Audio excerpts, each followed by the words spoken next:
Yay! Gone live. Okay, so we're back from last week. Now, I'm going to do a recap and then I'm going to get you two to add what you remember.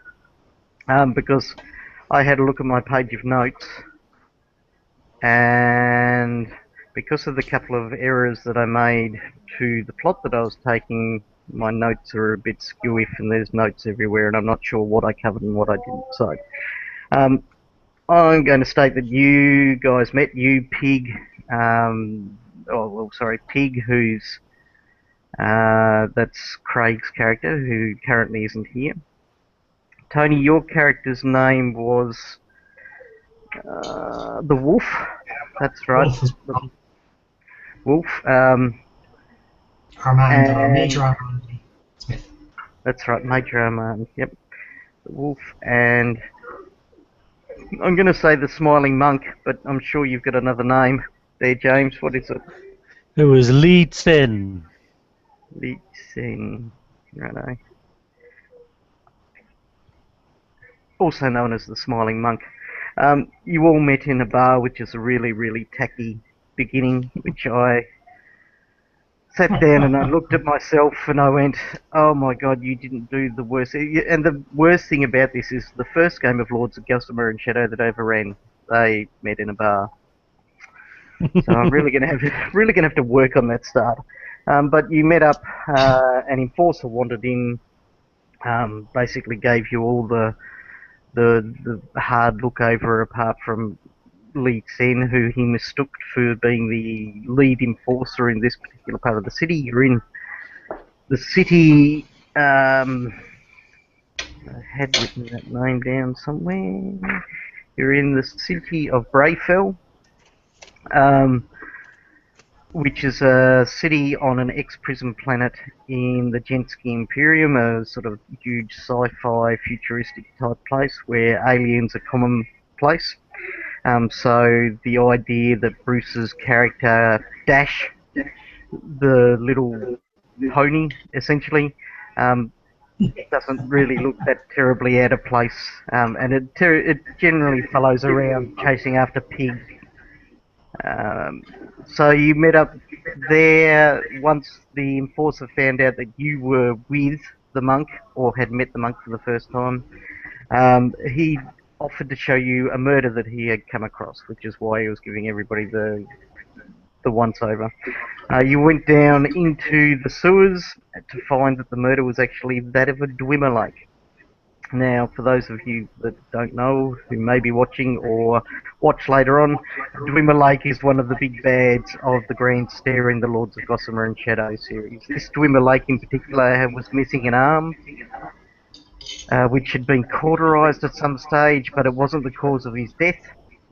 And in fact, it took some investigation until one of you came up with the idea that his organs had been scrambled by Umbra. I can't particularly remember which of you that was, so... That was my spell. That was the wolf. Ah, okay, and it was a spell. Okay, sorcery, that's right. Okay, also while you were under there, you found that the water in this particular section had become clarified for some reason, which is incredibly strange because the water filtration systems in these planets is basically non-existent. And investigating that, you found that there was some kind of almost gelatin-like membrane that was running across the water, and it was filtering it completely and making the sediment completely disappear, which is a neat trick. Something that you hadn't come across. I think around about the same area you actually came across, was it a letter or a box with a letter in it? Yeah. We found a box with a journal, yeah. That's right, and the journal was signed off with some initials. Yes? MC. MC, was it? Yeah. Yep. Okay. at that point, you went back. You made the decision that you were going to try and find where the Dwimmer Lake entered the area, because basically it wasn't an easy thing for a Dwimmer Lake to enter such a tight space. They're huge creatures, and the antlers alone make it a problem for them. So you traced it back to the other area, and you came to a large cistern sort of area where a group of conduits meet and drop a whole heap of water into a large sort of area. You found that there was what appeared to be a hatch or a doorway or something like that in the centre of the chamber above there, um, and decided that must have been the entry point, but it was too hard to get to whilst you were underground, so you went topside and chased to where you thought it was going to come out, and you found that it was in the middle of a busy sort of crossroads streets. And the other confusing thing about that was, like, I mean, that was pretty much definitely where it would have come out, but the confusing thing was there seemed to be no hatch corresponding to the underside hatch. Um, At which point I think you all decided that you were going to sort of take a bit of a break and come back when it was a bit quieter or something similar. Was that the case? No, we were going to, because it's a prison planet, and because Lee Sen is the local enforcer, or head enforcer, we were going to look for cameras or some sort of surveillance on the area and see if we could check and see what had happened to the area. Okay. All right. If that's the case, then we will start off by saying that Pig and Dash disappear somewhere together to go see if they can find some details. They take a selfie of themselves with the happy monk, just to so they can go, hey, look at that, we're with the happy monk. And they can go, yeah, sure, come in and have a look at our cameras. While you two sort of team up, you and the wolf decide to team up and head off on your own sort of different area to have a look at. Now, where are you going to be looking for cameras, so to speak? Well, I assume there's a local enforcer patrol office or depot or something. Now, weren't you going to call the guy? We're going to call Josiah Fish. Yeah. Josiah Fish, that's right. Okay, you make your way to the local vid call unit, or essentially what is the equivalent of an internet cafe today, and sneak in the details of Josiah Fish. It rings only about 2 or 3 times before his face comes up. You can see that he's still travelling. It's obvious that he hasn't gotten to where he was going from where he left you. And he looks down into the camera and sees who it is, or the vid display, that hollow display that appears for him. Ah, sir, yes, good. I was hoping you'd call. Smiling broadly. Yes, Agent Fish, we're looking for some surveillance of this aqueduct. Are there any cameras in the area that you can give us access to? The aqueduct, sir. That's we don't generally keep cameras. We have cameras on the entrances to the aqueducts, but don't generally monitor what goes on within them. What about, well, on the entrances would be useful, but is there a camera for, we'd located where this site we thought was. Can I give it a grid reference or something to him that he'd understand, or a street reference? Absolutely. Yeah, so we've located an area in a street reference, whatever it is, Smith Street and Kent Street, and we need to see if there's any cameras in that area. Well, of course, there's the standard sensor dust, so. Can you get me the reports from that?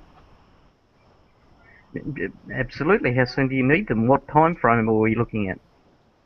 How soon can you get them? Well, no, I can get them to you almost immediately, but I need to know what time frame you want the data from. How long was your man dead? Have we worked that out? I think he was. I think I said somewhere that it was definitely about a week at least. Well, then from that a week back as well. That's a huge amount of data. Yeah, I know. We'll figure out something how to cut it down.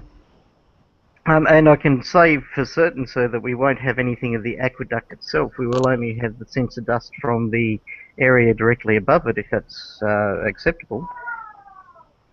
I think that's what we're looking for. Okay. Well, then that should be fine. But again, it is a huge amount of data of an extremely busy portion of roadway. Is there any sort of narrowing of information that you want me to Well, focus on? we're looking for the creature, or the victim. So if we can narrow it down to how sophisticated is the computers that they can you put a search in for just a 6 foot ugly, well, he's 7 foot something, isn't he? He would be at least 7.5 to 8 feet tall. Yeah. Yeah. You know what the victim looks like, Josiah. We need to find him. What time he came past. Okay, no problem. So anomalies between 7 to 9 feet in the past 3 weeks. Yeah. That should cover it. Okay, so I will actually need to reach myself one of the more powerful computers. The unit in the Enforcer isn't good enough. It's more to do with targeting systems and the like, as you would appreciate. I'm almost home, but it'll only take me another 40 minutes to return back to the station, and I'll send that information across to you. Do I send it to your ID code? I'd like you to come and deliver it back to me personally. We're still looking around in this area. I won't be back in a vid area until later on. Ah, yes, sir. I'm pleased to help. Agent Josiah Fish is on it immediately. And Thank you, Agent. It cuts out.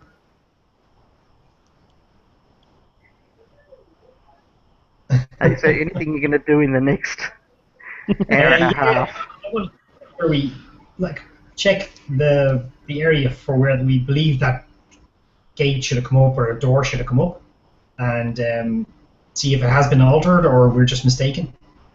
Okay, it is essentially right in the middle of the intersection, and the intersection is exceptionally busy.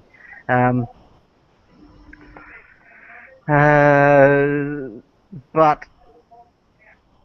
there are breaks where you can actually you can wander across and backwards and forwards as you know, direction of traffic changes and things like that. This is only ground traffic, so to speak, and most of them are actually grab vehicles and stuff like that. And So is this, yep, go. has it got traffic lights? It's a little bit more advanced than traffic lights. It's much more a computer-operated system that actually talks to the individual vehicles and the like at this point in time. So it's a lot more haphazard, but pedestrian traffic is rare, but it will stop everything whilst it goes ahead.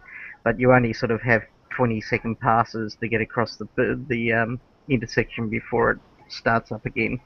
So you can basically move backwards and forwards across it and have a bit of a look and narrow things down. Well, I'd like to access the traffic net or whatever it is on us, the computers that are controlling it.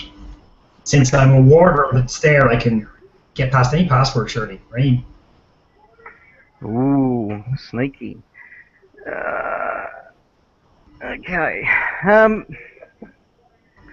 Not a problem. Oh, that's what I forgot to do. Right. Bear with me for 2 ticks. I just need to have a look at my Google Drive. I'm sitting there looking at all my Google apps going, what is it that I'm missing? I'm sure I'm missing something for this. And it's my ranking page. My drive, there we go. Right there. Okay, string.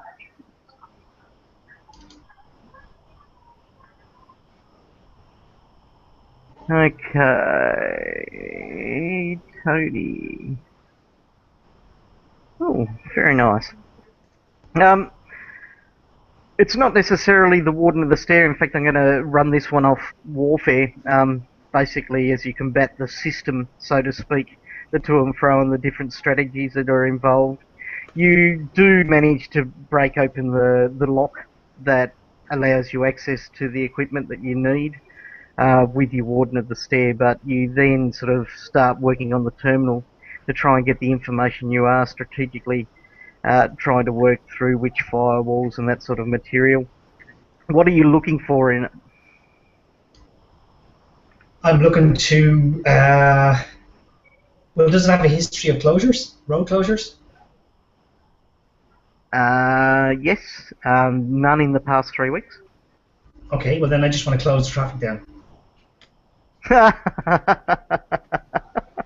Very good. Okay, traffic grinds to a halt. The intersection is empty. Okay, yeah, we'll wander across to have a look. Giving the inspection a good area, trying to ignore all the really angry people that are shouting and throwing things at us. Most of these really have a angry good look people around the are area. about 6 foot tall and about 400 pounds, by the way, but there you go. They're all ex-prisoners, ex-cons. They start shouting at you and gesticulating and whatnot, but not knowing exactly what's going on. The furor dies down somewhat. You move to where you expect the section to be. And you both notice that there is a strange indentation. It's what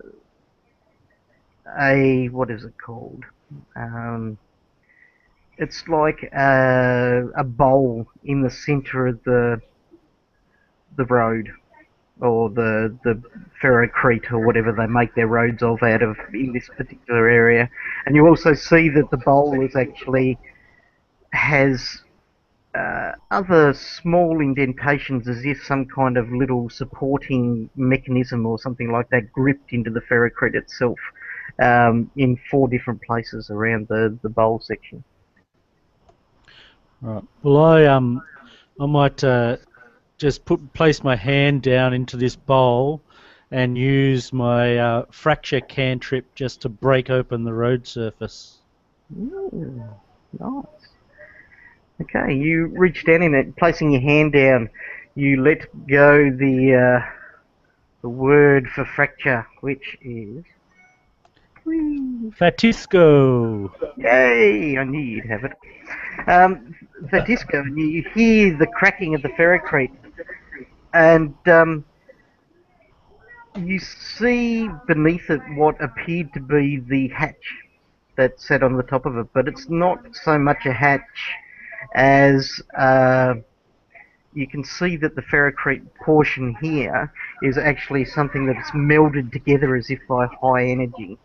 So it is actually still ferrocrete, but it's just some high energy pulse or something like that has molded it together to almost look like some kind of metal.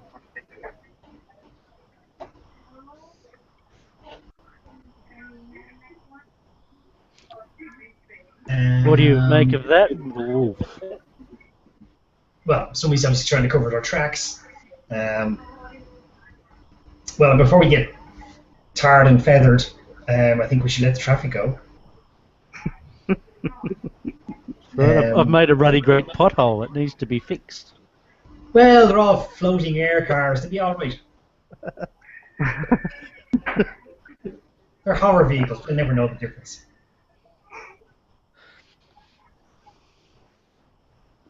And then yeah, well, have a look around, see what's around the street, and anything notable, like as in cafes or anything on the corner or anything that would have a lot of people at them all the time? Most of this area is actually large sort of office retail, not retail, just office space of large corporations and the like.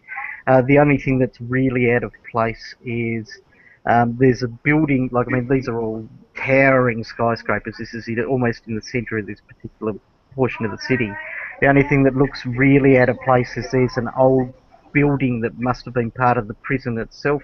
Might have been a watchtower or something similar, but it's advertising itself as a hotel, and it's run down, and it's called um, Leslie's Beds. That sounds like a place to start anyway. Let the traffic off and we'll head out across to Leslie's and see. No worries.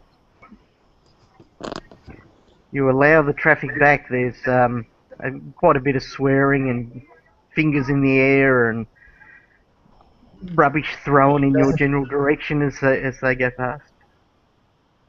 I smile broadly and bow politely to them all.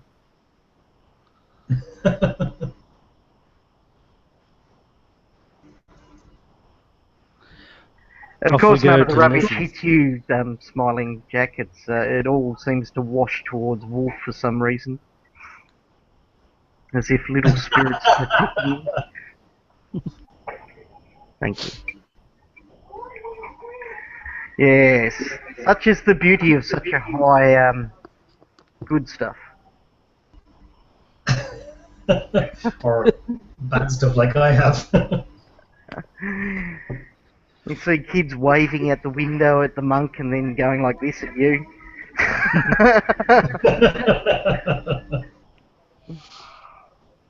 Okay, you make your way across to Leslie's, which isn't terribly far from the junction box where you got the information from. Entering, it's a small, dingy place that smells of old men and tobacco. Okay, well, move up to, is it a bar or is there a bar or a reception counter or something? You see it looks pretty much just like a dirty hallway, but as you wander down you can see a couple of elevators in the distance. You notice that it is pretty much a dirty hallway, but stuck to the right-hand side of it there's a really tiny desk and a sleazy guy in a dirty white singlet. His hair greased back with probably Brill King from the 1950s, even though this is like Buck Rogers in the 450th century. And he's sitting there with a cigar hanging out of his mouth. Huge pot belly kind of guy, massive man boobs, and quite a big hefty fellow with a whole heap of hair across his arms.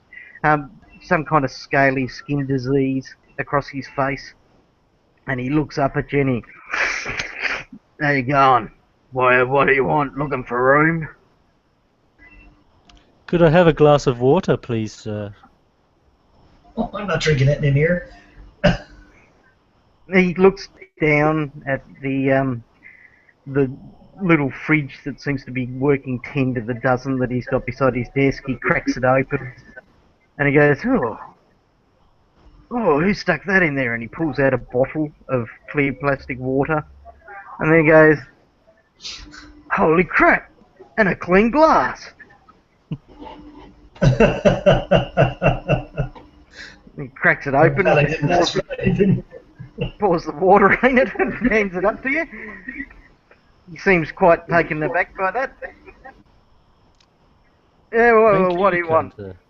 Yeah, don't say nothing about it. What can we do you for?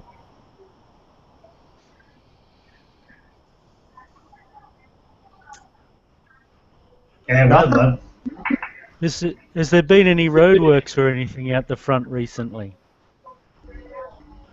Roadworks. Anyone dug up the road? At the front. Right. Yeah, in the intersection. Right. Out there. Yeah. Okay. Well, last time I left, would have been... I'm not sure I ever left since I've been inside, he goes. Uh, Come Nobody's to complained Hotel about California. it. Nobody's ever complained about it, he said. So, although I heard quite a bit of beeping recently. Can't tell you when, I think it was about 3 minutes ago. But apart Okay, from yeah. that, Got that timescale covered. well, when? Like, I don't often get out of the place. It's, Well, I how get about any... everything. I get stuff delivered. Alright, well, let's slip a few of the local currency across the counter to him to pay for his time. And Okay. start asking about his guests, and specifically about any 7 to 8 foot high people that might pass through here. Oh yeah, we get a few of them. You know, a lot of the alien races come here, especially when they're a bit down on their luck or straight out of the blink, which a lot of them are these days. Any guys maybe with a red gauntlet, green skin, tall fella? Oh, his eyes look at you sharply. I could say that does ring a bell with me. Yeah. There was a guy like that. Real arse of a fella he was. What of it? How long Any ago was any he stuff? here? How long ago? Um, Yeah. Last I saw of him, he paid up and left round about, must have been 1 in the morning. It was a bit strange, but then again, you'd learn to not ask too many questions around here. It was just after that pretty woman came in. Do you know her name? Was it Star? No, no, would know that one. That's a strange name right there, I tell you. No, this woman, she was visiting. I asked her to sign the visitor's register, and you see him look underneath his desk, and he wiggles some wires, and suddenly a portion of the bench that's in front of you actually lights up, and he stands up and he looks over to it, and he makes a few voice commands, just which are essentially paging over certain areas, and he goes, "There, oh, yeah, she did kind of sign," he says, and you have a look down into it and you can see that there's an elegant um, Y and an S there, but they seem to alter somewhat. They sort of flicker a bit, and sometimes the Y looks a bit like a U and the S looks like a 5, but essentially you think it's YS. Alright. I thought it was a bit strange. She was a slip of a thing, and she was carrying like this massive, like it was huge. It was probably about 8.5 foot long, I reckon, and made of what looked to be steel or something. And she was just carrying it in one hand, and I offered to help because I'm the gentleman where I am. And when I went to grab it, and he feels his throat. She just let me know that she'd rather me not touching her goods. What room was she staying in? She was just visiting. The big green guy's room.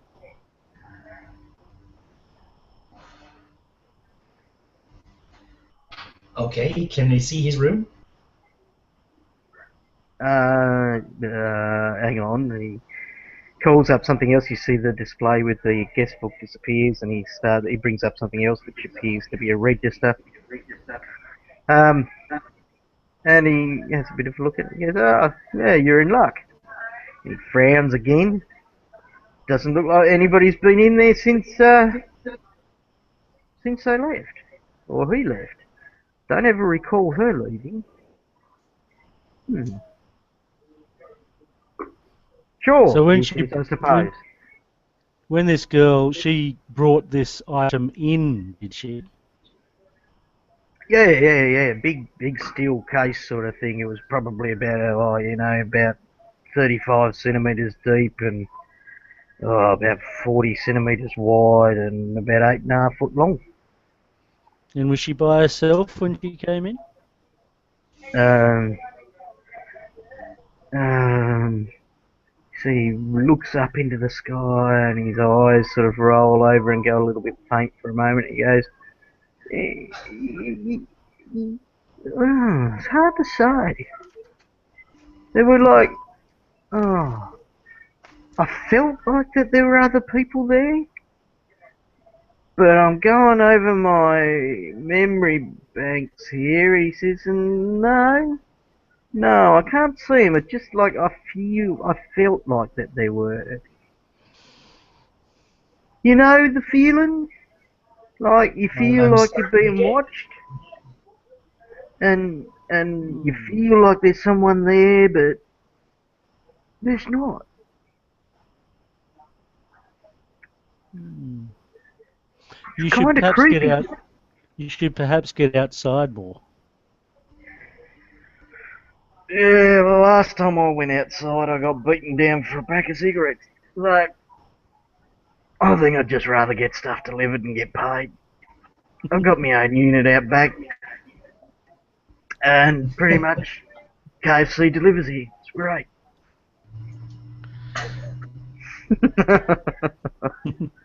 Can you show us to the room? Well, I could, or I could just tell you how to get there and give you the key and Whatever's easiest for you. book you in for the night. How about that? That sounds good. Win-win. Win for me, and you get to see the room, so maybe that's a win for you, I don't know. Maybe you're just a sheet sniffer or something, I don't care.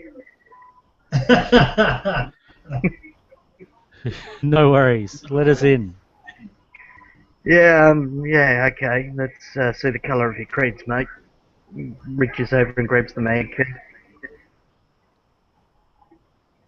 Yeah. Give him some I'll credits. turn and face the wolf. There ain't no credit here. Oh, he takes your credits, Wolf, and has a look at him. Goes, yeah, okay, you've just paid for a week. And he ticks, and you sort of look at the money, and you think, oh my god, how cheap is the place here? And he hands you across the mag key, which is in very bad repair, got cracks all through it, but should be serviceable. It's only magnetic. He then tells you the directions on where to go. Oh, he tells you where to go, in other words. And you head up the elevator, only to find that the elevator's actually broken. Make your way up the 6 stairs that it takes to. As you start heading up the stairs, uh, late scene, you actually find that the elevator works after you press the button. And you meet Wolf, who's sweating horribly as he reaches the top of the stairwell. As you step out of the elevator, with your big broad grin on your face. Yes. Very tempted to rip the guts out of the elevator now at the moment with my large strength.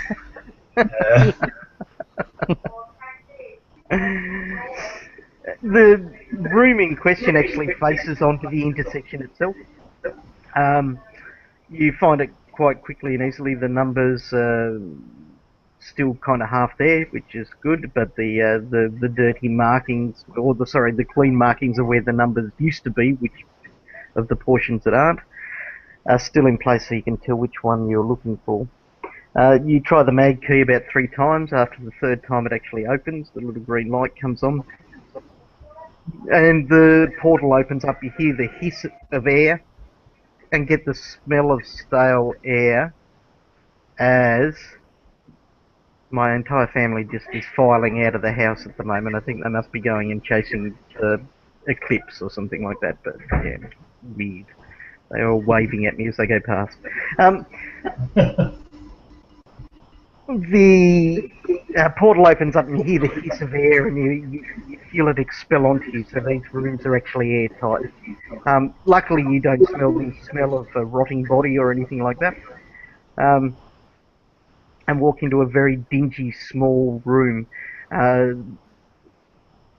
room's really quite tiny, but it's self-contained. You can see that there's a cooking area. There's a bed that could only be, considered a coffin bed. It's so tight and small. You look at it and you realise that the Dwimmerlake never slept in it because it's just,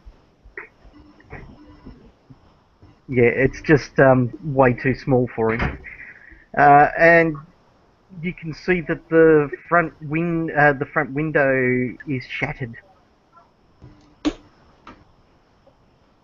Outwards or inwards? Outwards. This is the window that overlooks the intersection. Yep.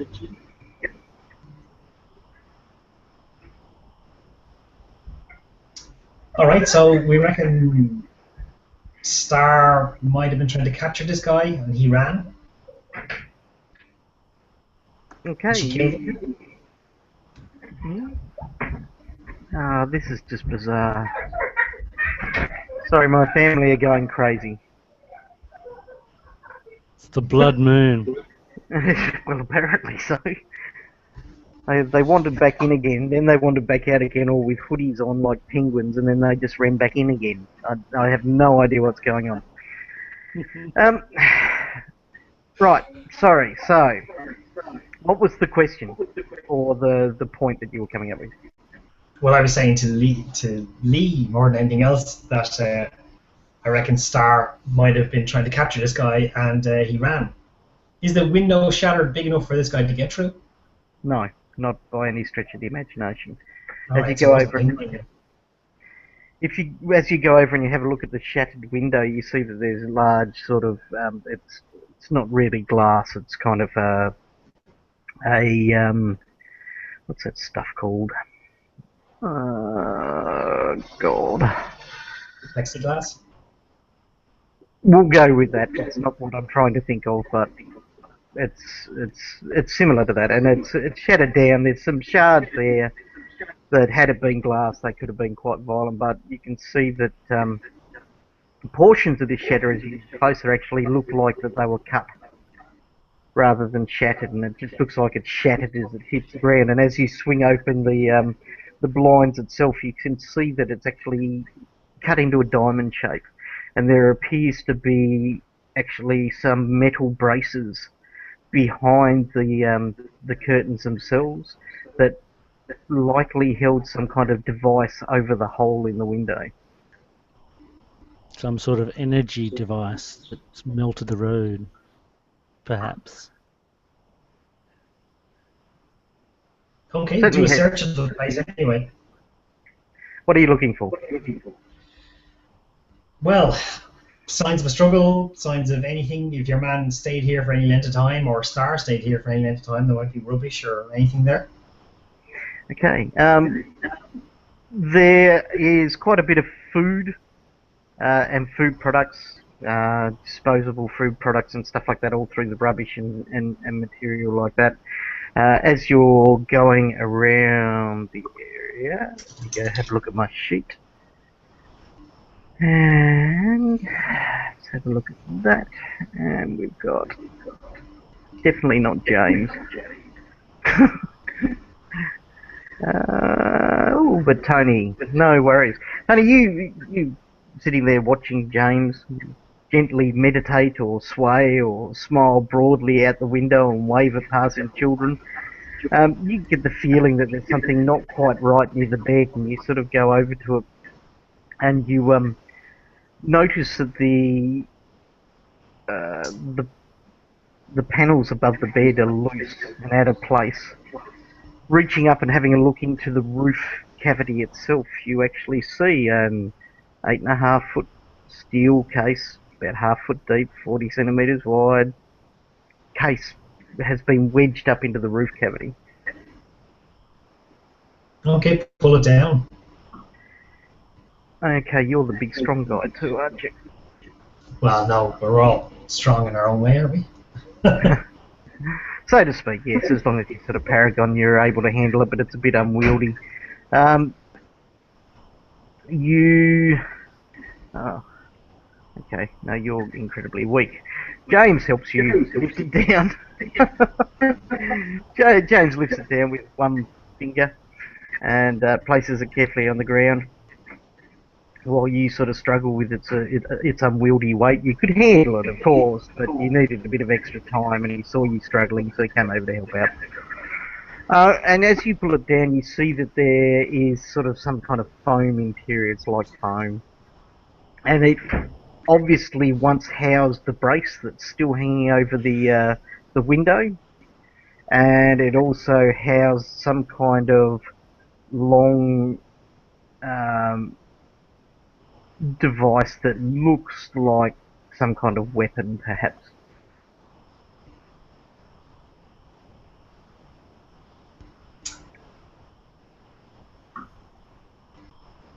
Now I'm a bit confused.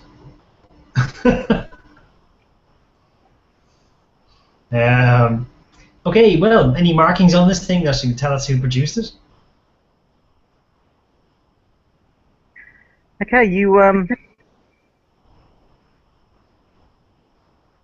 have a good look over the case. You pull out the foam in particular, and you find that there is written across the steel a name, as if it's got written on it, "Delivered to," and the name is Teltor Vale, which I'll write into chat because I know it's an odd name.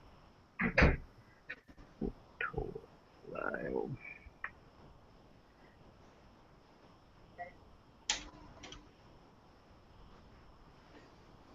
So that's like a delivery address.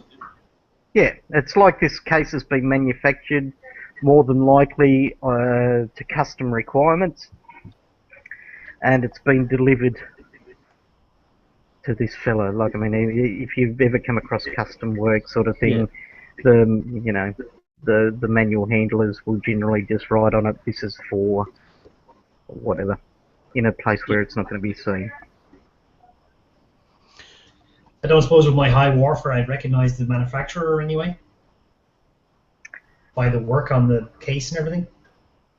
You know it's custom made. You know that the person that made it was a very skilled craftsman. But there are no signs that would lead you to who made it.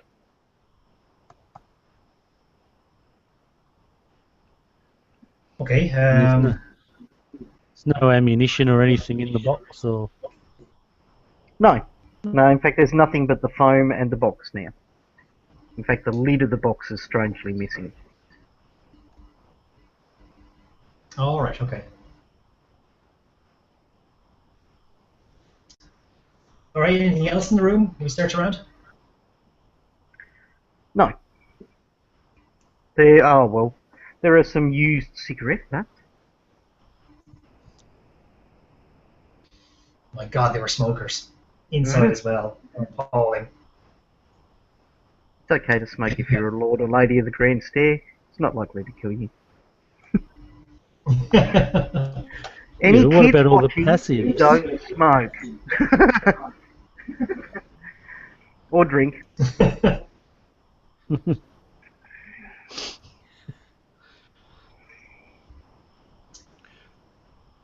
Okay, well, if we've searched around this area enough, I mean, is the Enforcer here yet? Yes, in fact, I was about to say, if there was nothing else you wanted to do, the Enforcer actually comes to the door. I hope you don't mind, sir, he says to you, Leetson. He says, "I hope you don't mind I access the smart dust of the area to find where you'd gone to. I have the data that you require," and he holds up a crystal cube, no bigger than his little pinky fingernail. I trust you brought something for me to analyse this with. I've done even better, sir. I've taken the liberty of analysing it myself. I can just press here, and he shows you a button to the side. He says, "This is new tech, and I would understand why you may not have got the memo yet." And you can see that a little light bursts forward from the crystal, striking the wall, and you can see a video pops up, essentially, or a hologram, so to speak. We'll make it a hologram because it's far future. A hologram appears in the room, and you can see that it's focused basically on the area that you're looking at, but you've sort of got a broader view. You see the Dwimmer Lake leave Lessie's, and as he does, there is, a second hologram appears next to it. There's a bright light appears from Lessie's facade, probably from the room that you're currently in, or the window of the room that you're currently in, and a device, almost like a bazooka, shoots out, letting loose its payload. Its payload hits the precise spot that you went and fractured earlier on, and you can see suddenly, rather than exploding, little arms shoot out of it, latch into the ferrocrete, and then there's, you wouldn't call it an explosion. Suddenly there's just like this area or pillar of shadow appears, like just pure dark shadow, a column of it, so to speak. And the Dwimmer Lake leaps into it, and then it disappears, and none of the ordnance that was there before is there. All you can see is sort of like the cracks in the ground where it had grabbed hold of, and now the indent that wasn't there before. So he shot on, but he jumped into a shadow and disappeared? Yes. Well, there's a good chance he went below the ground then, yeah? It's highly likely. If we take it back and review, does he jump? He jumps voluntarily into this shadow column. Yes, in fact, as soon as he leaves Lessie, he starts sprinting to the spot. He doesn't hit the button to stop the traffic or anything like that. He just starts sprinting. And you can see that in the thing now that you focus more on him rather than the explosion, he actually lashes out his red gauntlet, and you see a car essentially lose its gravity and crash to the ground, in essence, which immediately stops the traffic from moving in that particular moment of time.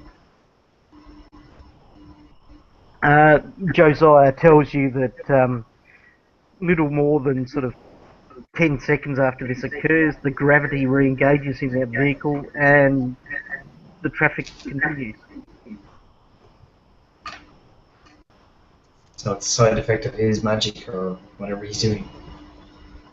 Mm-hmm. I'm just wondering, sir, what sort of technology is that? And he points at the column of shadow. Not something I've seen before. Really, Enforcer Fish, I can't be sort of going into details with some top secret tech that we're currently trialing at the moment. Oh, so this is us.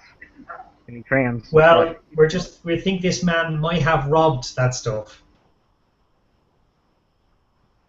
Oh. It suddenly dawns on him, and he says, "Don't worry, sir. Sirs, I'll keep your secret." Good man yourself.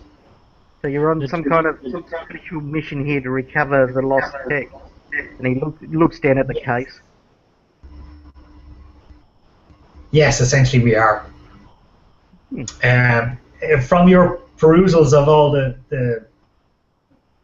does this guy appear anywhere else on these sensors? Not in the time frame that you gave me, no.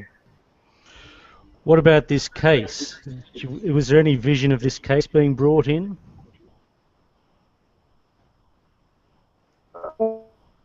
There was an odd anomaly that I ruled out once I found the victim, as you sort of basically highlighted that for me. It did pick up because, as you remember, I decided to look for anomalies between 7 to 9 feet um, in the past 3 weeks. There was something that the sensor dust picked up, but the image was completely blurred. It would have been probably half an hour to an hour prior to this data. It's almost as if whatever this anomaly is, it moved across the intersection and into Leslie's. And that was about half an hour before the footage you've shown us. Yep. Can you give me a couple of seconds? Won't be too.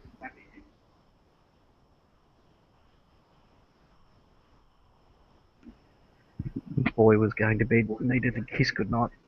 Right, yes, half an hour before that occurred. But it's like completely, you can tell that there's something there, but for some reason it was obscured. The sensor dust seemed to malfunction momentarily, all at the one time. Well, Enforcer, I believe we'll have to, with Lee San's permission, if we can put in APB out for any of the other of these aliens that match the 7 to 8 foot tall creatures, I think they need to be apprehended. Yes, I'm sure this Leeson would, but what about Vaughan here? And he points at the guy. He points at the happy monk.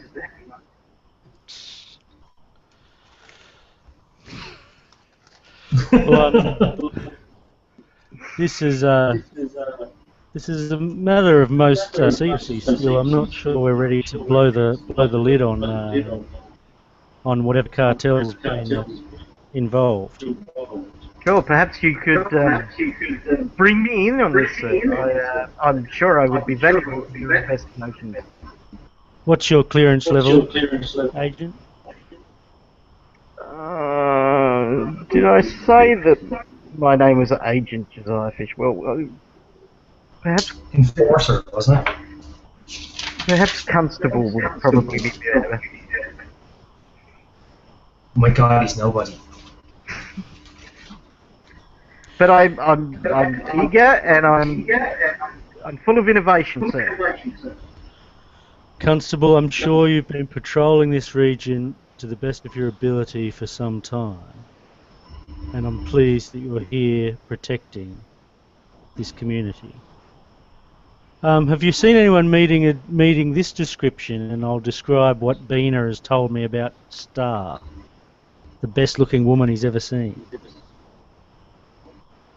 Oh, the best-looking woman I've ever seen. That'd have to be my wife, sir. No, he says. He looks across at you and he says, "No, I can't say that I have noted her in any way, shape, or form. Is this something recent that you wanted me to look at?" Wondering in your general patrols of this area whether you've come across someone of that description. No, sir. No, sir.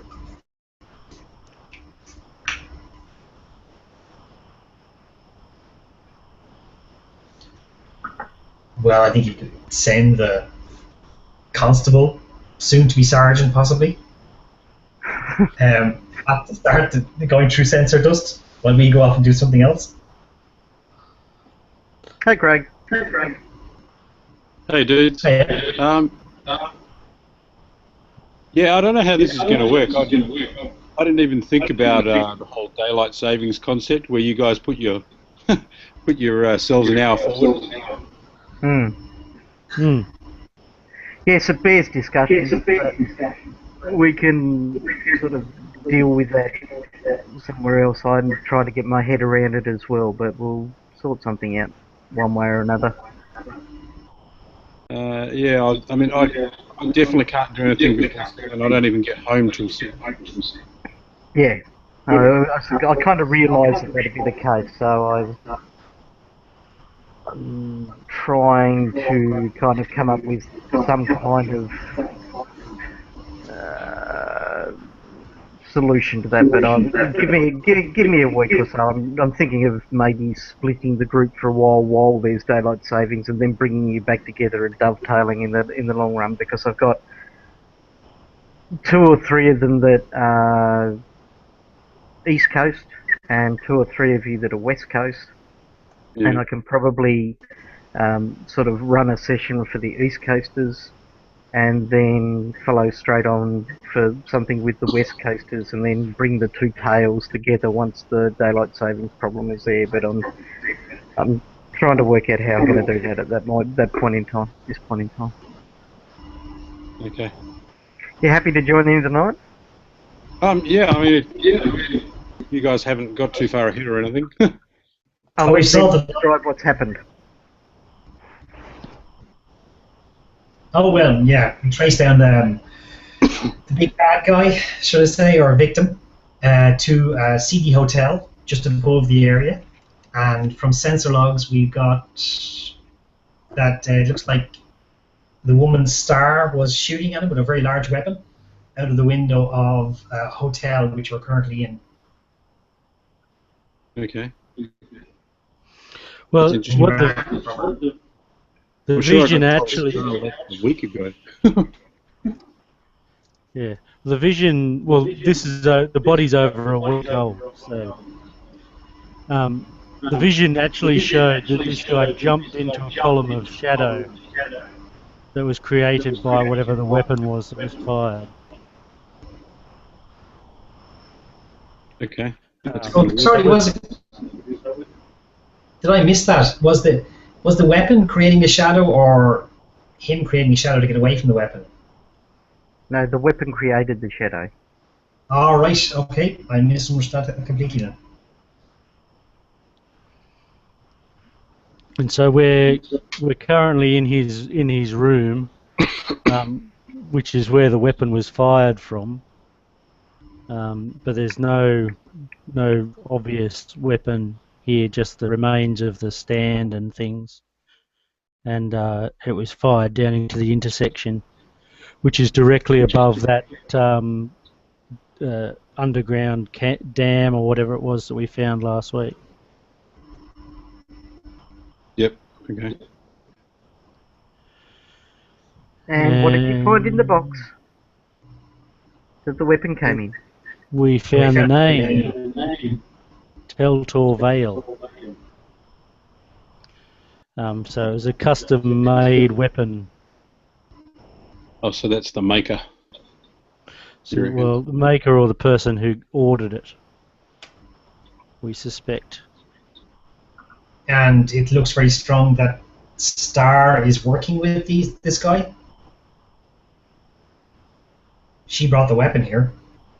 Star, or at least an obscured woman, came or through obscured here. Woman, one or the other, yeah. So it sounds like the same woman. Hmm. Alright, fair enough. That's basically as far as we got so far. So we're currently in the room that they were shooting from, is that correct? Yes. Or you joined them back there because you headed off with Dash, because I've spoken to Bruce about what happened last week, and Bruce will be trying the game again soon. But he's away at the moment. So Dash is in the background at the moment, and you two went off to try and find your own sort of investigation. Didn't find anything, so you came back and you just got that feedback from these two. Enforcer Josiah Fish is also there, trying to weasel his way into your team. Constable Fish. Constable Josiah Fish, yes. Alright. And how's his boss taking that? His boss, called Vaughn, is still going very well at convincing him that he's the boss. He is. Fair enough. So Cesaro turns and welcome back, he says to the pig. Come in, let us put you in, and then he steps back and watches the other two feed you the information that you just got given. Hmm. We're just talking roles about who's going to be doing what. Oh, okay. Did he just say that? Yeah. Well, I think Constable Fish has shown himself aptly able to decipher through tons of data that he might require to look at all the cameras available in this whole city to see where your man went and came from. It may take you weeks, but we'll understand. I was hoping that I could do something a little bit more effective for you. No, when we go to kick indoors, we'll call you, definitely. where did I keep those stripes, Pig?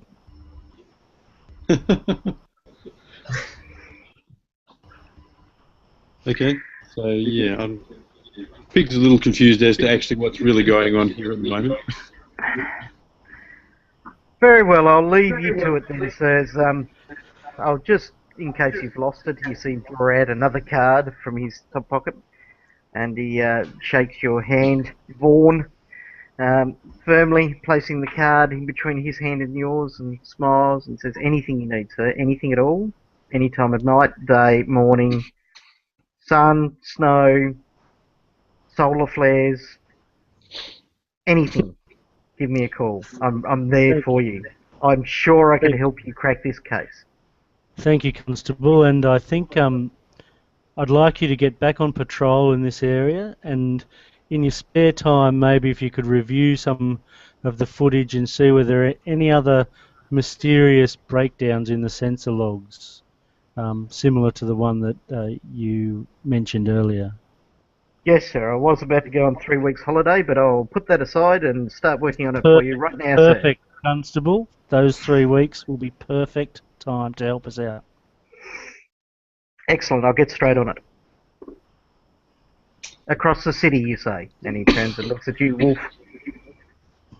Yes, I think we should throw the net very large.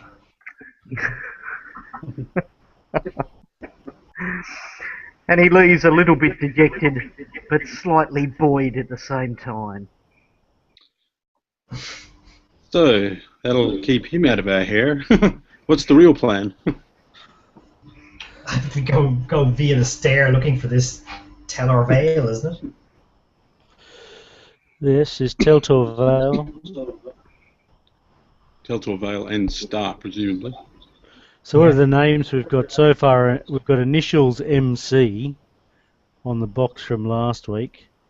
Yep. We've got Star, and we've got this Teltor Vale character, and also the dead guy, the Drimmer Lake.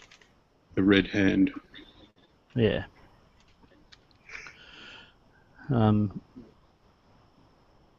So we've got of all of those, the female is Star. She seems to certainly be intrinsically linked to the Drimmer Lake, potentially the last person to have seen it alive.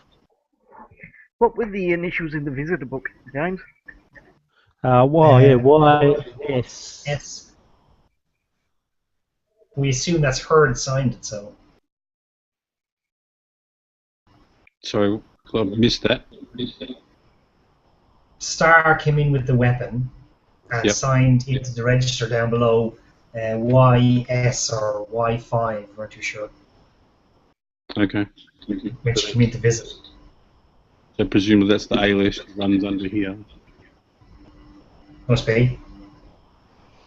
Well, the barman, whatever his name, knew her and was somewhat infatuated. Yeah, and from the reaction down below from the reception guy, he was also infatuated. Yes, seems to be a common thing. So I think we should shoot her first and ask questions later.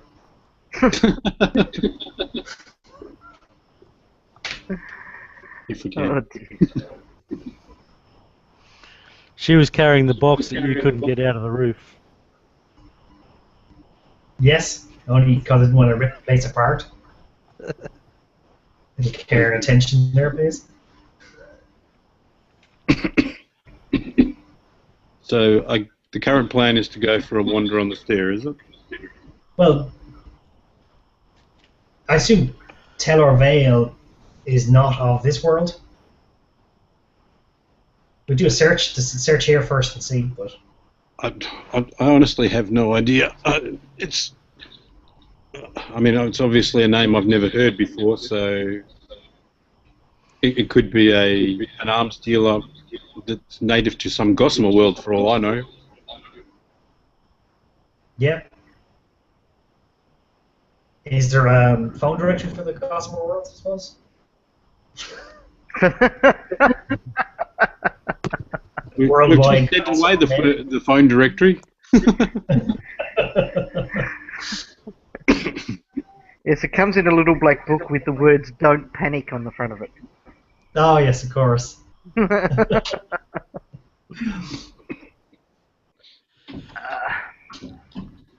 No, but you're not 100% certain who he is or where he's from or anything like that. So, Okay, sure, I reckon we ask Beamer then, or Beamer, he's the one who seems to know a lot more, doesn't he? Well, he's manning the door, I suppose.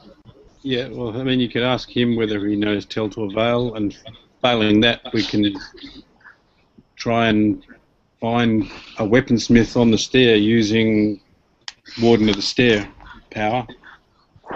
Okay. sure. And don't blow them up.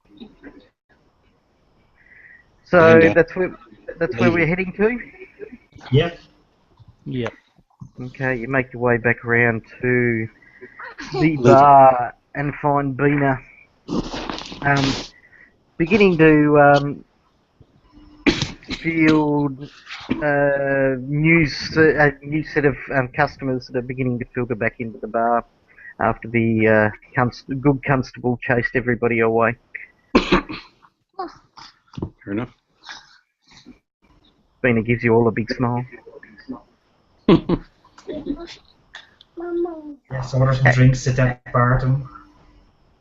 So how are things going on downstairs?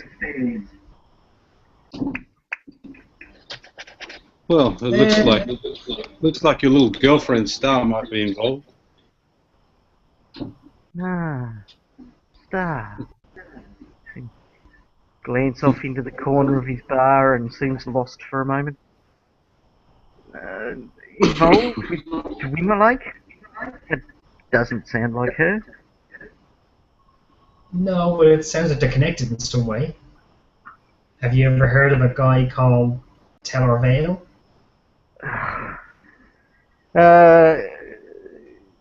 Yeah, what trouble is he in now?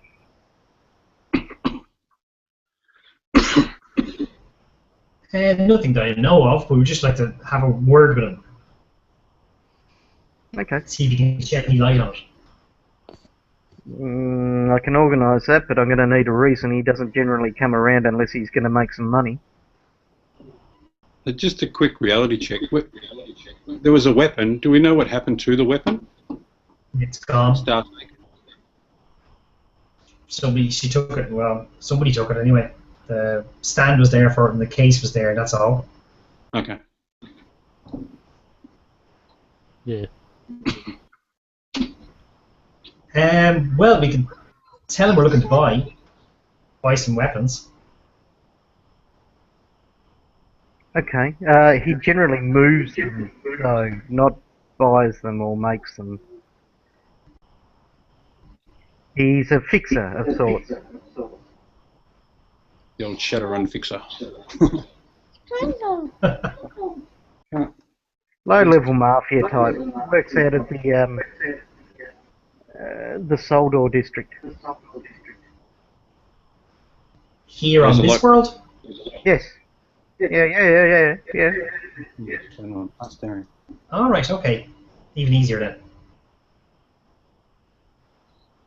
I see him occasionally because sometimes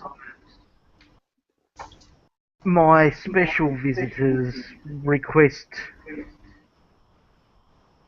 odd things, and he seems to be a guy that can get odd things at odd times. Okay. Anything anybody wants from the world? Tell them I'm looking to buy the blueprints and details of the atmosphere machines. Or Oh yeah, sure. No worries, he's dealt with that a few times, so we'll get in contact with him. When do you want him to meet you? And where? here will do it. Here in the bar. Yeah, okay. He looks a little bit uncomfortable with the request, but when? Well, unfortunately, we don't know anywhere else.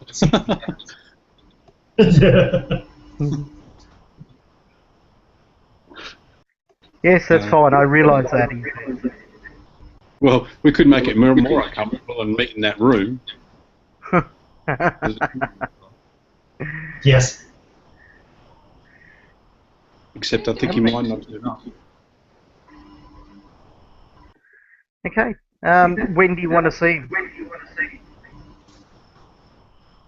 Well, as soon as you can, actually. Tell him Okay. time is money. Yeah, have you got something to back that up with?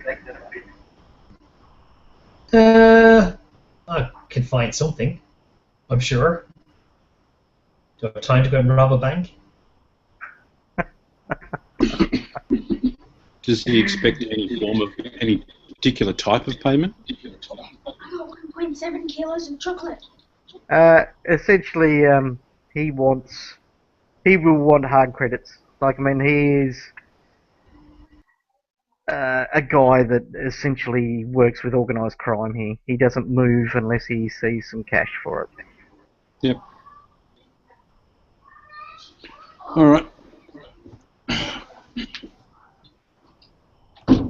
Okay, how much is Beaner going to lend me?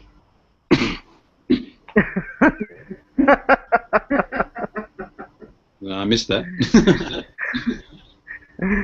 The question was, how much is Bina going to lend him? Bina looks at you up and down. Beaner, we're helping you out here. We're trying to find out why one of those Dwemer Lake people are under your bar, and I don't want to cast aspersions, but it's starting to look like they may have been coming towards you for help or something. If it wasn't help, they were coming to kill you, obviously. I'm just here trying to help you out. His face goes through the gamut of emotions of, oh, so you're trying to blackmail me, through to, oh, they were trying to kill me. His eyebrows move all over his face, from the top of his forehead down to the bottom of his chin. As he sort of looks across at you, he says, look, I'll loan you the money to get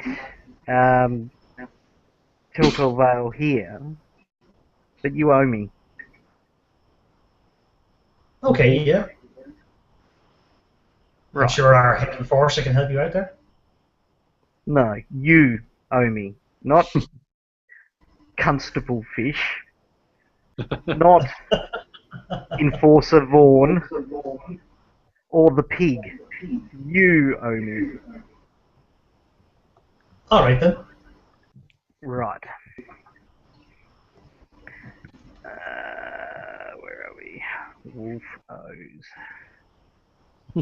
Then I can probably get him here in about 4 hours. No sooner. That's fine. Yeah. Is there anything you want in between then? Anything you want to do? Yeah, dispose of I'd the like a body. beer and a meal. Hang on. Go, Craig. You first. Yeah, I'd like a beer and a meal.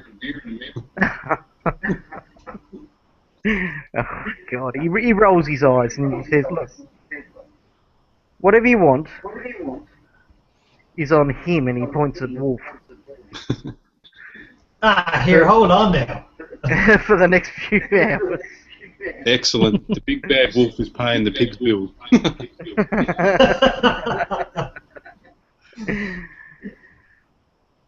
Absolutely. So you just sit back and relax for the next few hours? Is there any preparations that you want to do? Is there any spells you want to prepare? Any of that sort of stuff? I want to go down into the aqueduct and get a sample of the um, filter barrier thing that we found. Yep. Didn't we have that test tube full of the stuff? Wasn't there some in that box? We Yes. did have a test tube of clear liquid, but I didn't know what that was. Well, I'd assumed it was what was making the barrier. We didn't try it though. Okay. Well, you can go down and grab a sample anyway, just in case it might not be it. I will grab a sample. Okay, you pull it out. What are you containing it in? How are you sampling it? I probably would have just taken a glass from the bar, and I will be bringing it back up in the glass. Okay. Righto, you go down, you scoop it up. When you scoop it up, you actually get like half a glass full of clean water, a bit of the filter itself, and sort of like half a glass of filthy water. By the time you get back to the bar, it's completely pure again. It's all completely Awesome. clear. And the So when I get filter's back to the bar, I want to go to this guy's tap, and I'm going to put a little sheen of it across the bottom of his tap, and then I'm going to have a glass of water. Is that the entire effort? So you can go and get some clean water.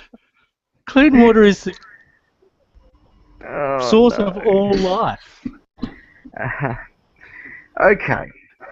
You go and smear it across the tap. And he is amazed at the effect. As he pours you out a glass of clean water. There you go, we've just done him a favour.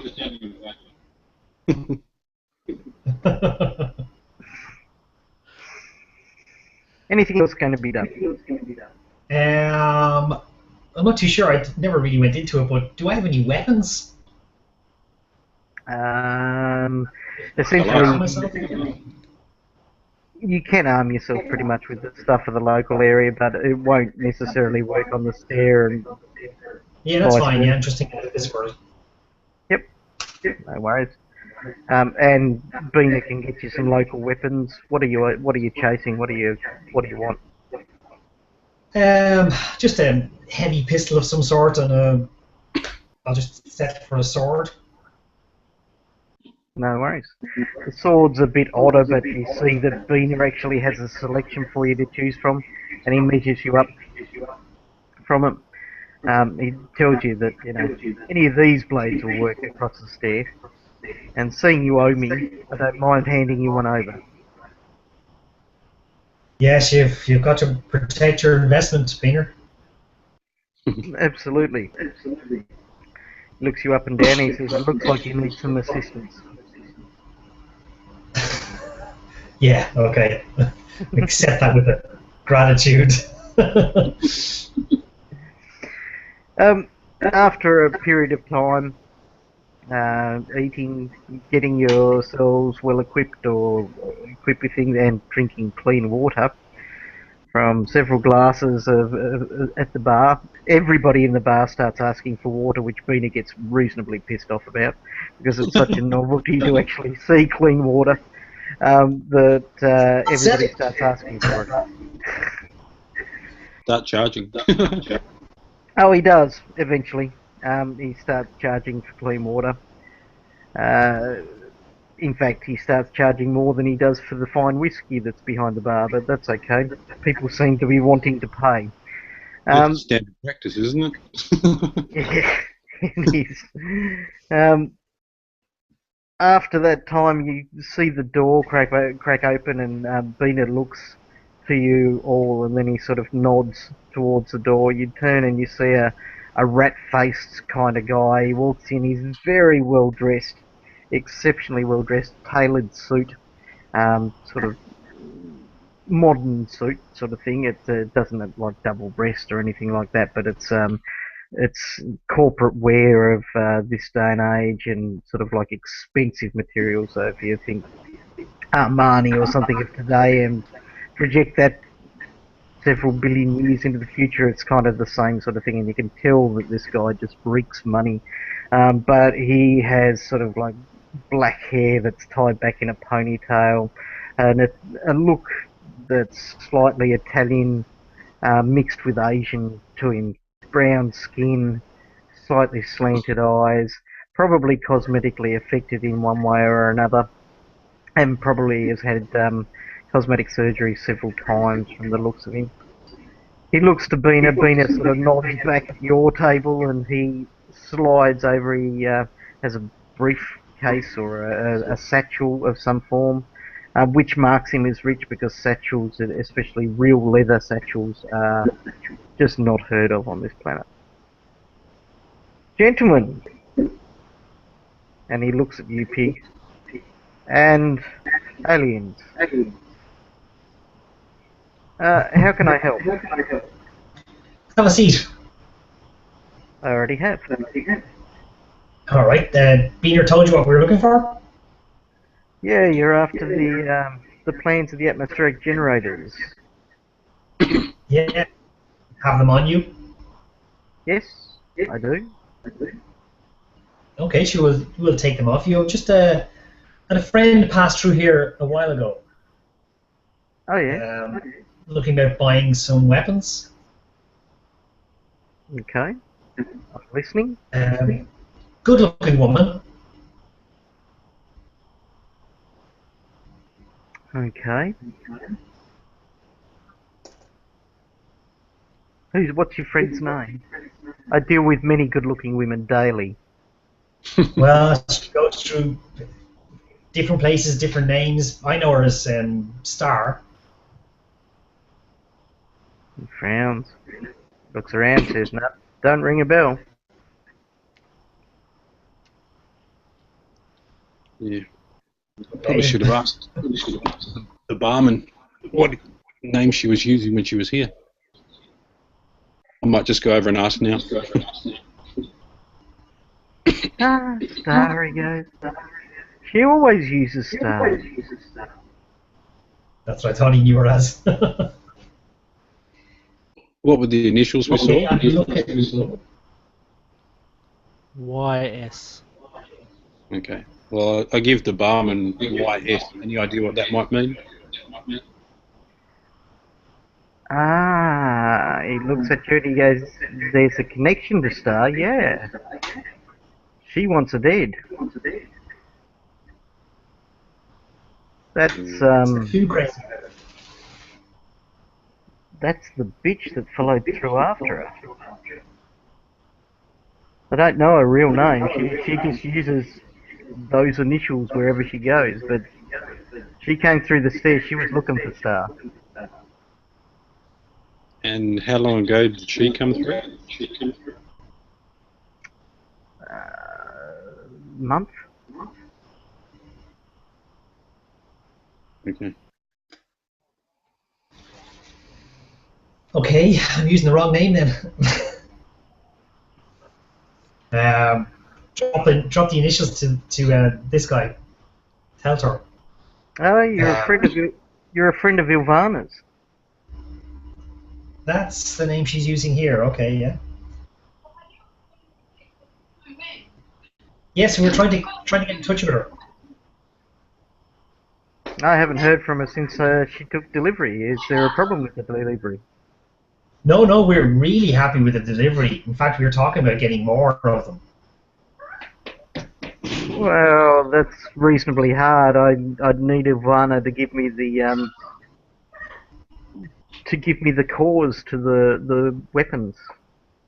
She delivered me the payload. I simply created the device. Let's see. What did it do? What do they do? She wouldn't tell me. Now, Teltor, we can't be going into details like that. It's best you don't know. Like, we pay for secrecy, so. We could tell you, but we'd have to kill you. I'm sure you know what we're talking about. Oh yes, there are a few secrets I have like that as well, but you know, So what yeah. Have a glass of Oh water. well.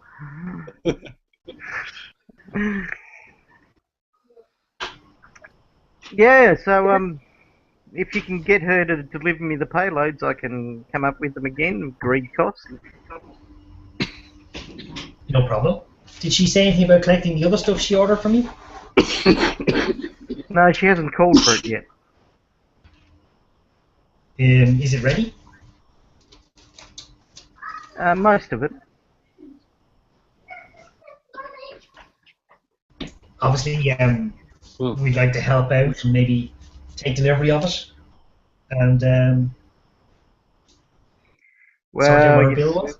you see, that's when we're going to deal with a bit of a problem because I'm going to need to have word from Ilvana. I generally work on I give delivery to the person that asks for it to start with. that's more Oh, than I reasonable. understand. You get her okay, no problem.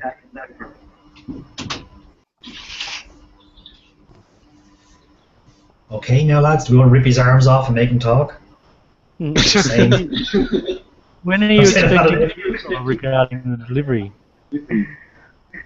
What was that, Craig? James? When are you expecting to hear from her regarding the delivery? She told me that I'd have at least a couple of months to get this stuff together. They're expecting her in a couple of weeks. Yeah, he starts looking at you all, calculating. You seem to be asking a lot of questions about your friend. We just to make sure we're on the same page here. There has been rumours about you. Oh, it has there. And what are those rumours? That I'm terribly efficient at dealing exactly what I promised. Yeah, things like that. You're selling to both sides, things like that. I don't want to go into them. It's nasty, and I wouldn't spread rumours like that. That's good, because if I did find somebody who spread rumours like that, I'd have to separate their head from their shoulders. He looks levelly at you. I reckon I could take it. I've got no beef with you, he turns around and looks at your pig. But this one here, and he points at Wolf, seems to ask a lot of questions. And him, and he points at the monk, is far too happy. It's my way with people. Indeed, a happy fellow.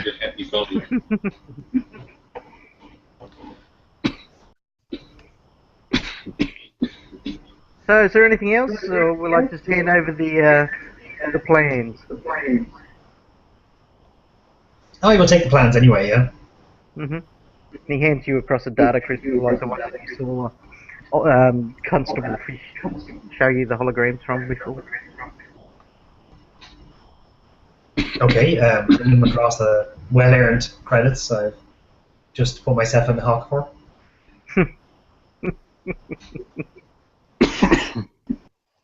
Yep, he flicks it in, he says, so... he places a card down on the table. If you're interested in dealing again, give this number a ring.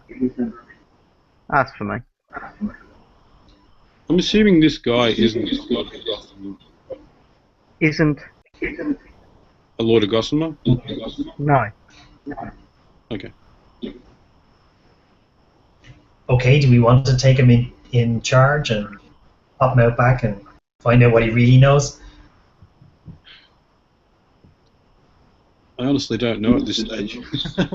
Don't know enough about this world. Well, we know he's manufacturing weapons for...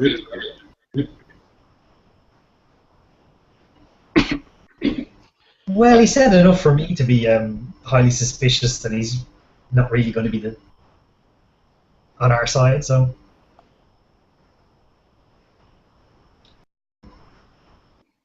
Well, I think we should organise Hosea Fish to go and do a bust on him.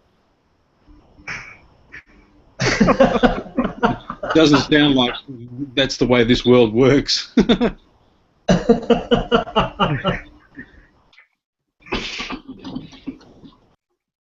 Might solve the problem of Josiah Fish, though. Yeah, because he's going to just get killed. Okay, Russian Mafia, tell us everything you know.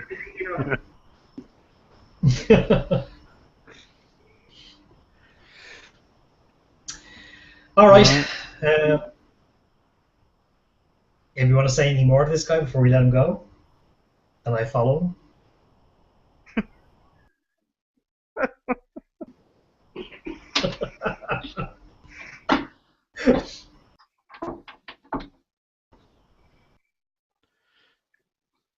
No? Well, I got Okay. invisibility. I can't think of anything.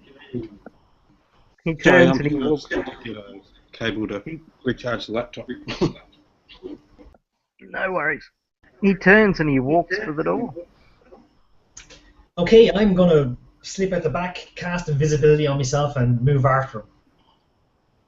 Okay. You slip out back, slotting in the final linchpins of your spell.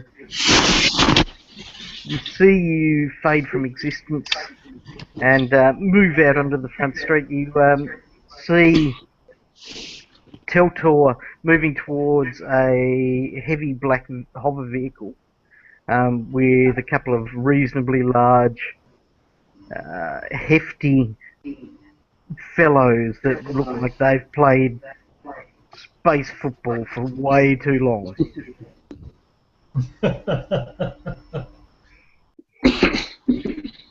Throwing back a few too many protein shakes. Perhaps. Okay, yeah, I'm going to follow on after him and try and get on top of the roof of this vehicle. God. With my brilliant warfare, I'm going to figure out exactly how to do it. My paltry strength will get me there. Mm-hmm. Okay, you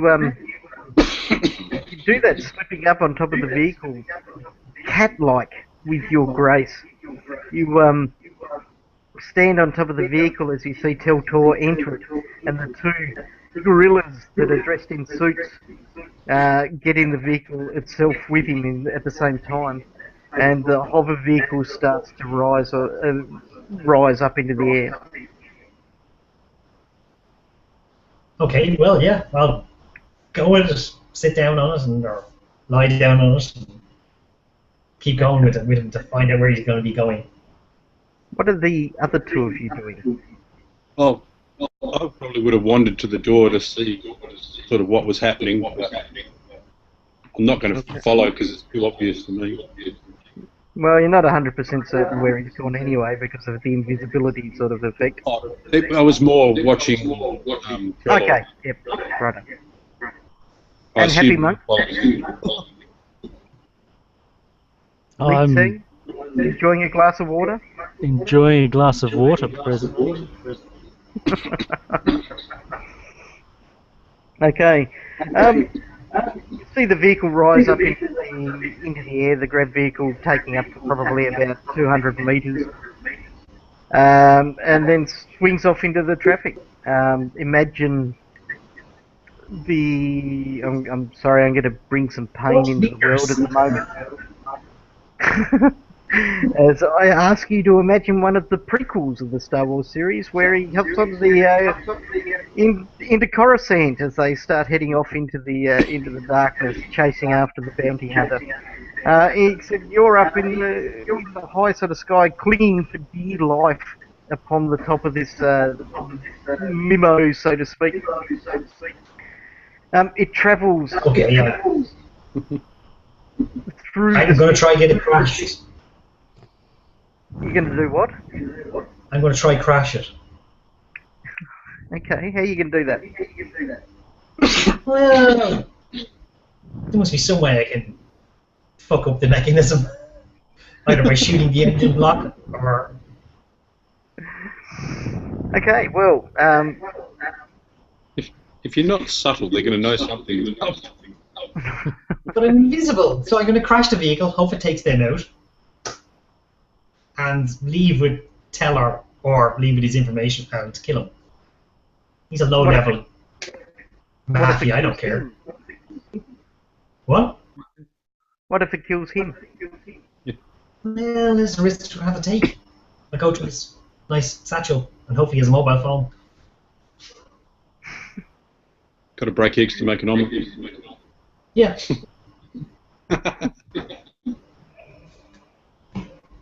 Okay. You'll find that water. You two, by the way, are back at the bar. You come back from watching it disappear into the night sky and sit yourself down and realise that that Wolf was spending a long time in the toilet.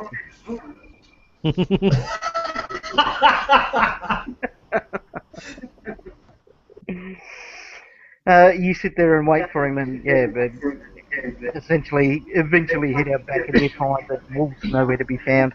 Wolf, you're currently on top of the limo. You draw out the heavy pistol. You think you know where the ground sensors are probably strongest. You can probably blow them off one at a time, maybe force a gradual landing, or you could just pop one straight through the power source. I'll go straight through the power source and take it down completely. Right. Okay. Okay. No worries. You draw out the pistol, taking an easy bead on the power source. You're exceptionally skilled with weapons of this sort, and the blast straight through the power source is not a terribly hard shot. You see that there is some kind of gravity distortion around it, but you easily account for it, and the power source essentially drops. And with the dropping of the power source, you feel a huge lurch. You feel the butterflies in your stomach as the sudden plunge begins. Hey, how are you preparing for the crash? Well, I'm gonna, with my brilliant warfare, which I'm gonna use for everything now because it's so high. Yeah. I'm gonna prepare myself for it to hit the ground and then deftly jump off at the last moment, spiraling to the ground. Okay, so let's go back and look at your strength and your endurance, right? Which are great. And pretend it's warfare. Right. Okay, where are we? Tony. Yeah. How high off the ground are they? Oh, they were about 170 metres off the ground, you know. Is that all? Yeah. Nothing for a Lord of Gossamer, I hope. That's right. Like, I mean, they'll only reach terminal velocity before they hit the ground. It's okay. You'll be a pancake.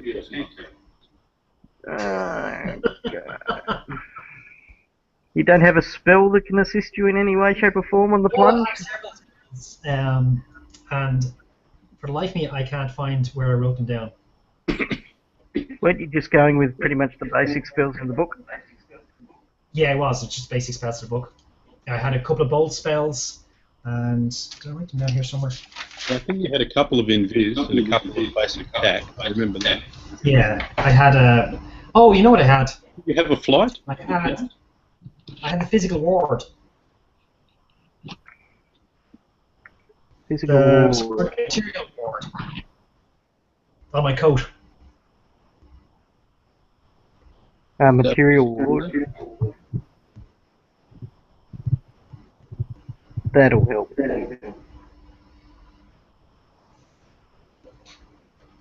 So perhaps prepare in that way on the way down?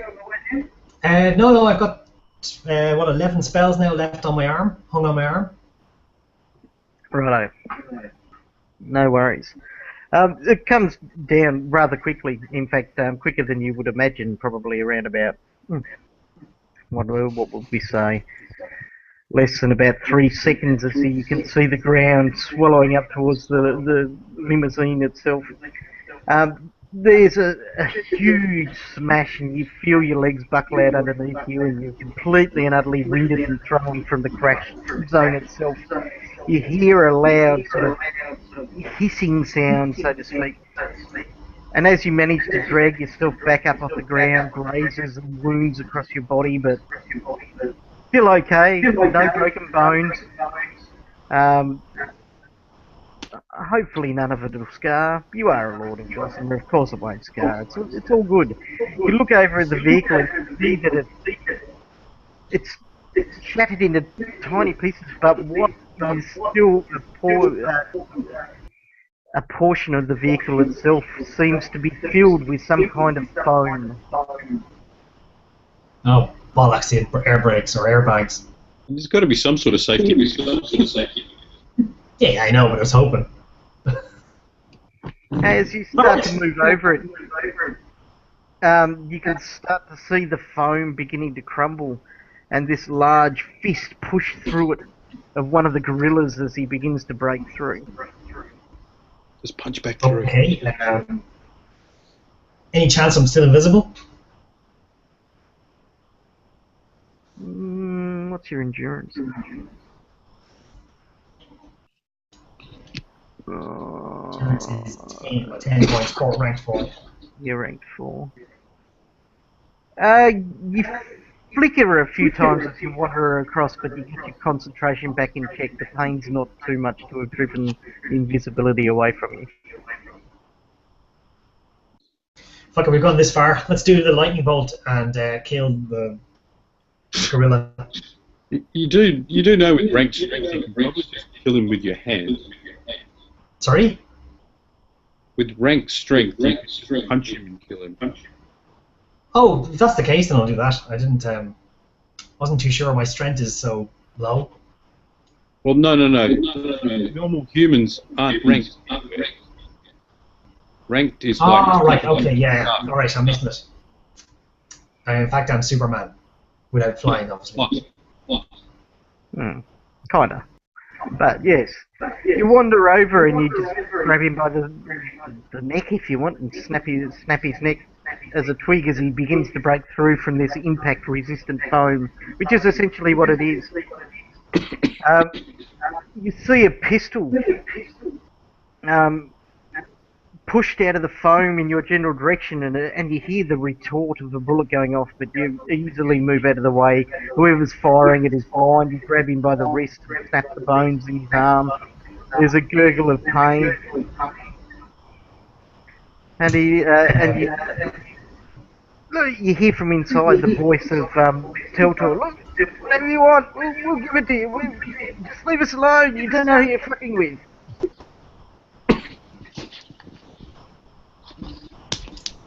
Okay. Alright. Yeah, well, I'm going to kill his other guard anyway. Why? Okay. You, Oh, shit. you kill his other guard quickly. And you see him Okay, sort of nestled in amongst the impact foam. You can see him. He's sort of carved himself out sort of an area that he can move freely from, but he's trying to hide. Okay, drag Teltor out of there. Okay, you easily break into his bubble and grab him and drag him out.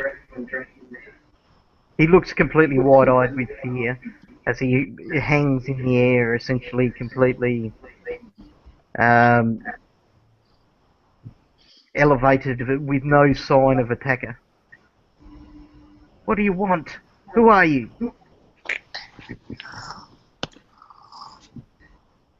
Okay. Well, we haven't taught this far. I thought I was going to kill him. Okay, tell him. And disguise my voice as much as possible, but tell him I want what YS was having him make. It's not made yet. Only portions of it. Where is it? It's in the warehouse. And he gives you an address. Why do you want it so badly? It's only a delivery system. What do you know? What is it for delivering? It's some kind of portal, some kind of, I don't know, energy manipulator. It's like a primitive teleportation device.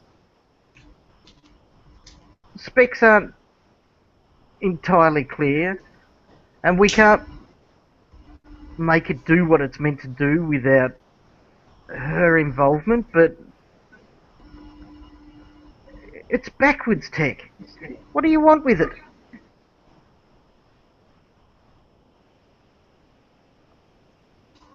I want her more than this, but that will do.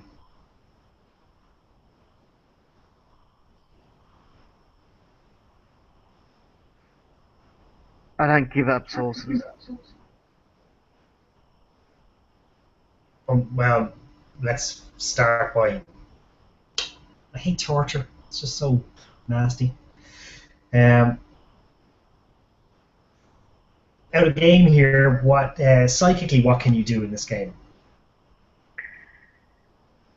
I know you have to make a connection with them by holding them. Can I? With just bare psych. Yeah. Okay. There we are.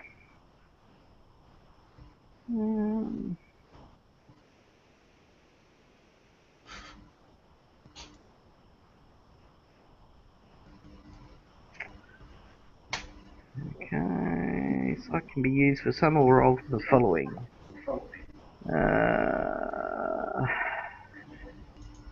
Read the minds of beings of much lower psyche, usually with the aid of a power or icon, so you would have to be really high psyche to do that.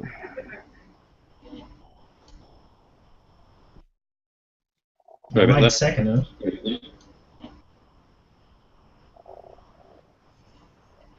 So have you killed him yet? No. Yes, I'm trying to work out how to actually read his mind.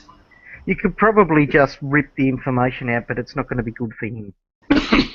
With the use of a power, you could do it with finesse and make him not even think that you were there. But if you want to go in with raw psych, then you can gain information that you want. It's going to be painful for him, and he'll remember it. Not to mention it could stuff his mind up a bit, probably. Yeah. Well, listen, I come from a war-torn world. Sacrifices have to be made. Justifications have to be made too, apparently. Especially for someone else's sacrifice. Final enemy, he's obviously in some way working for the final enemy. So yes, I will attempt to bludgeon his mind with my psychic and rip the information out of it.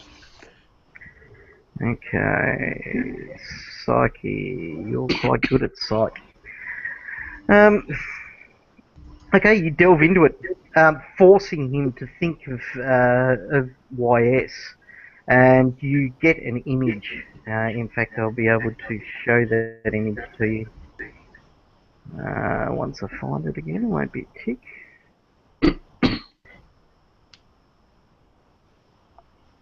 Okay.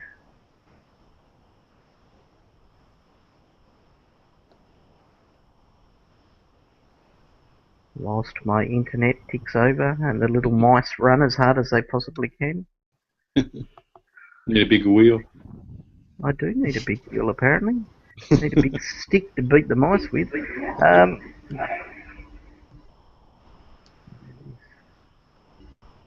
Okay. Now I need to use screen share. Where are we? Okay. He tries not to think of her, but that's the image you gain of him. It's a woman, quite a pretty woman, but she is surrounded by swirling shadow, and strange feelings of her, but you can see that eventually the devices and the Has she got horns? others, you actually see that those horns are hair waving in the air, as if Alright. bristling power and whatnot is there. I'll stop that now. And you get the feeling that the devices and the bowls, etc., that are laid about her actually have a design on them, and the motif you sort of focus in on as if you're forcing Tiltor to focus on it, and you see that it's actually the insignia of a hotel chain. Pardon me. Known as the Rados. It's essentially a name that you're familiar with here as essentially the Hilton chain of hotels in our current world. So it's a quality hotel. And you get a number. P1. Okay. You look down at Tiltor and you can see sort of blood pouring out of the corner of one eye and a large portion of drool coming out of his face, which is hanging to one side. All right. Well, I think my work here is done. I will walk away, still invisible, I hope. Okay, you walk away still invisible just as you see the sirens of the enforcers begin to appear. Nasty car accent. Okay, move away and head to the bar as quick as I can. Okay, you head back to the bar. You get back. I'm assuming tell the gents what you found out. Maybe not how you found out, but what you found out. I just say we had a word conversation. Things were said. Let's not go into it. But here's what I found out. Okay, and I think that's probably a good place to leave it for the night. Fair enough. Excellent. As the plot thickens. He really is the big bad.